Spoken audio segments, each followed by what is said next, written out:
in 1984 you moved on to the Roosters. So how did all that come about? Like you were doing pretty well at the Sharks, things are going all right. Then you're going with the Kiwis, that's all okay now. But then all of a sudden you move on to the Roosters for a season. How did Do that you, come about? do you really want to know? I would love to know. That's a very sad story. That story. So in 1983, Cronulla at the first day of pre-season training, Cronulla held a meeting with all the players. It was just by the dressing room, and there was all the committee there, and then they addressed all the players and said Okay. that sorry to say this, fellas, but Cronulla, we're going broke. We're in Well, we're in financial trouble, and the only way out of it we can see is if you players take a 50% pay cut for ouch. this season. Hopefully, we'll get Okay. out of it for next season, but for this immediate time, that's the only way out of it.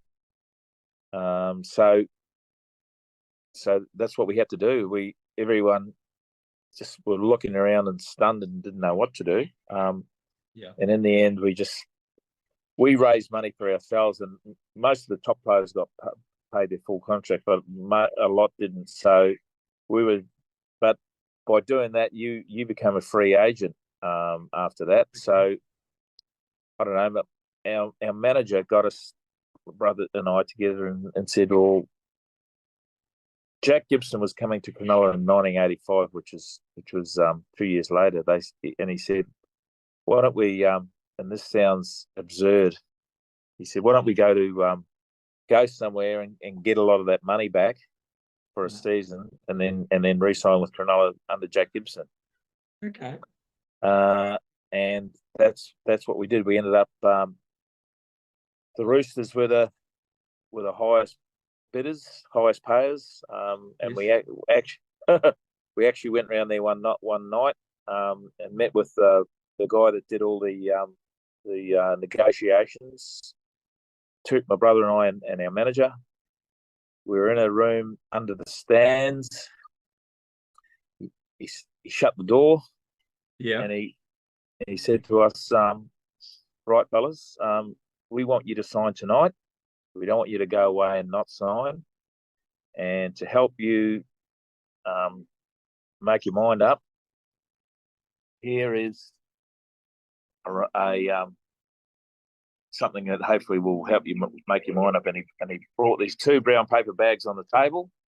You know, the famous brown paper bags. I mean, That's the one.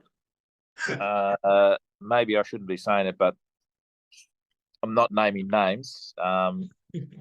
And so we're just going, wow. So grab grab the brown paper bag, had a look inside, and then we looked at each other. Where do we sign? Oh, so the rooster stories are true. Well, I'm Wow, not talking for anyone else. I'm just telling you what happened that night. that's Um, amazing. and but there's always a downside. They bought a lot of players that year, a lot of new Yeah. players into the club, and they had a new coach. Well, a coach that had won the coach of the year before. His name was Laurie Fryer. Okay. His prize for winning coach of the year before, young coach of the year, whatever, was a trip to America to study all the gridiron methods. When he came back, when he came back from America and started training with us, he's speaking all this language that everyone's just looking at each other and going, "What's he talking about?" It sort of picked up all that go from the gridiron and stuff, and just Yeah. didn't work. He picked the team as soon as the team lost. He'd change the team, get 6 or 7 out, and 6 or 7 new ones in. So you can imagine how that season went.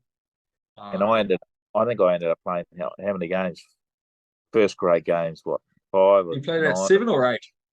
Yeah. something like that. And Yeah. then And you played just about every position in the team. You're a wing, everywhere. You're all over the place. It's ridiculous. um and that was really sad because I mean, even though we were we were going there for the wrong reasons, we still were footballers and we still wanted to bloody win and play Damn right. well. when that doesn't happen, that's the worst. Doesn't matter how much money you're getting. That's the worst feeling in the world Yeah, to be losing every week. 100%, So that's man. that's the Roosters story, and I'm very sad about that. And yeah, That's a but then great we story, though. That's a pretty good story. Love the paper bag. Love it. Full time.